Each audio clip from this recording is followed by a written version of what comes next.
From the WKYC Digital Broadcast Center, this is Channel 3 News. Well, every week at this time, we take a look at things that are working, even in these very challenging times. Tonight, we take you to a summer camp locally that for a century has been teaching inner city children there's a great big world out there. Here's Jeff Maynard.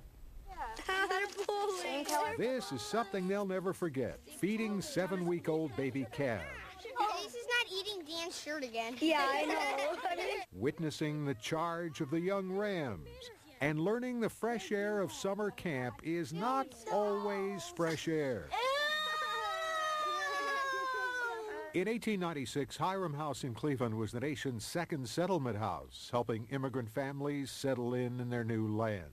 Hiram House began sending immigrant children to camp out in the country, a long ride on the interurban train back then. Today, Hiram House Camp has 172 acres in Moreland Hills, room enough for a summer's worth of fun in a week. By far the most popular activity here at camp would be the horseback riding program. Do you remember how to steer? Very good. And how do we stop? Pull back and say, whoa. Riding is just one of the things youngsters learn at camp. DeJuan, what's the best part of camp? Swimming, canoeing, and archery. Canoeing on the camp's lake teaches teamwork. I agree with DeJuan. I think canoeing is one of the most fun things to do here at the camp, but this is just the beginning. I like swimming, archery, rock climbing.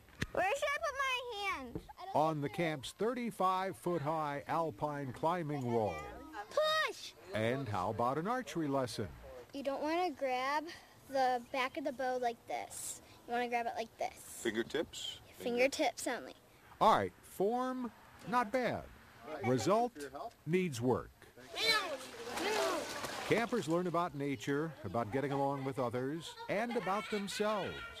Day campers are mostly middle-class kids living nearby. Overnight campers, mostly disadvantaged children from the inner city, which is who the camp was for when it started. Director Russell Grunke's been here 43 years. It hasn't lessened at all, Jeff. That's the problem, is things really haven't changed in the last 100 years. The slums of a century ago are the urban neighborhoods of today. We're still trying to work with youth and give them some confidence in themselves, the ability to think rationally, if you will, the ability to take responsibility and accountability. Give them confidence in themselves. If you distilled it down to one thing, I have a sense that might be the thing. Yes, confidence in themselves, the ability to think, the ability to work with individuals. After more than a century, Hiram House Camp is still doing that and is still part of what works in Cleveland. Jeff Maynard, Channel 3 News. And now we know what Jeff did on his summer vacation. One of Hiram House Camp's success stories is that of Antoine Fisher. Antoine got out of an abusive foster home locally, went to camp, then went on to be a successful Hollywood screenwriter and the subject of that movie we've all heard, The Antoine Fisher Story.